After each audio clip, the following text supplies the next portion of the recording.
But I want to start with something that Chris Smith touched on this program last night. The Joe Biden gaffes, the stumbles, the confusion, they just continue and they get worse.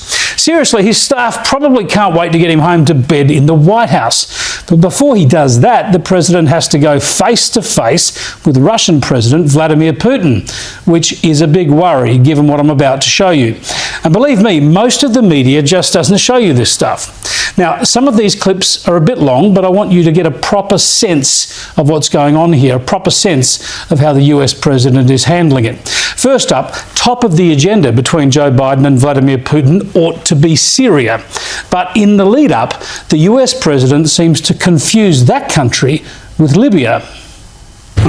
We could work together with Russia, for example, in Libya. We should be opening up the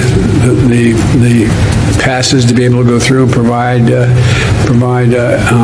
food assistance and vital assistance to a population that's in real trouble. I think I'm going to try very hard to. And by the way, there's places where.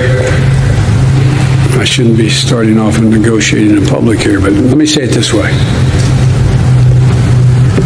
Russia has engaged in activities which we believe are contrary to international norms, but they have also bitten off some real problems they're going to have trouble chewing on. And for example, the rebuilding of Syria, of Libya, they're there. And as long as they're there without the ability to bring about some order in the region, and you can't do that very well without providing for the basic economic needs of people. So I'm hopeful that we can find an accommodation where we can save the lives of people for example, in Libya. Libya or Syria? Does he know? Wow, Putin must be trembling in his boots, hey, on the eve of this summit.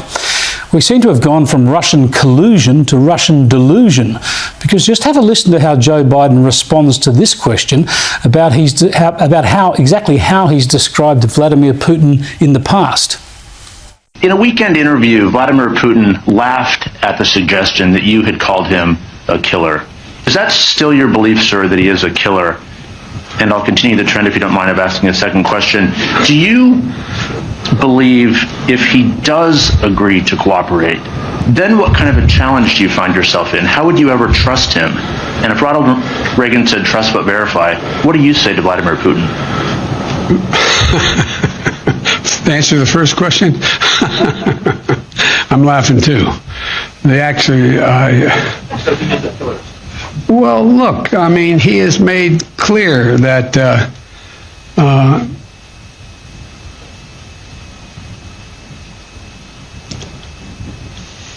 the answer is, I believe he has in the past essentially acknowledged that he was, there are certain things that he would do or did do. But look, when I was asked that question on air, I answered it honestly. But it's not much of a, I don't think it matters a whole lot in terms of this next meeting we're about to have. Whew. If you could just draw all that together, I guess he's saying, yeah, he is a killer, but that doesn't matter now. Gee, it's more than awkward, isn't it? Biden's going to be representing the interests of the free world when he confronts the belligerent Russian president in their Geneva summit tomorrow. And it's hardly shaping up as Rocky Balboa versus Ivan Drago, is it? I said before the election that the Biden campaign had all the hallmarks of a weekend at Bernie's effort. Now he leads the free world. Biden has the opposite problem to Donald Trump. Trump refused to stay on script and was too blunt for many people, especially in diplomacy. Biden can only work by reading a script. Once he wanders off on his own, no one knows where he's going to end up.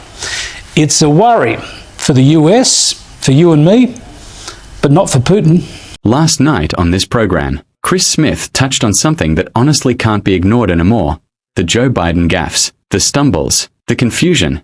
They just keep continuing. And in fact, they're getting worse. And seriously, at this point you have to ask, How is this the man preparing to face Vladimir Putin in a high-stakes summit? Because before he even sits across from the Russian president, this is what we are dealing with. A commander-in-chief mixing up countries, slipping mid-sentence, and struggling to maintain clarity on some of the most basic foreign policy talking points. Watch this carefully, because this is not just a small mistake. When discussing Syria and international cooperation, Biden suddenly drifts into Libya, talking about rebuilding and aid in a way that doesn't even match the question being asked. Syria becomes Libya, Libya becomes Syria, and the entire foreign policy message turns into confusion on live camera. And this is supposed to be the person negotiating global stability with Vladimir Putin. Now ask yourself, if the agenda itself is not clear in his own words, what exactly is being communicated behind closed doors? And then it gets even more awkward when Biden is pressed on past comments about Putin. He's asked directly about calling Putin a killer, and instead of a strong diplomatic reset or clear explanation, the response turns into hesitation, laughter, and a statement that basically shifts the focus away from accountability and toward convenience, like it doesn't matter anymore heading into the summit. And that's the concern here. Because one moment it's tough rhetoric, the next moment it's softened language, and in between is this constant uncertainty about positioning, tone, and message. And critics are now pointing out what they see as a dangerous pattern. A leader who appears inconsistent under pressure, going into one of the most important geopolitical meetings of the year without clear, sharp control over narrative or detail. Supporters call it overblown, critics call it alarming, but what you cannot deny is what's on the screen.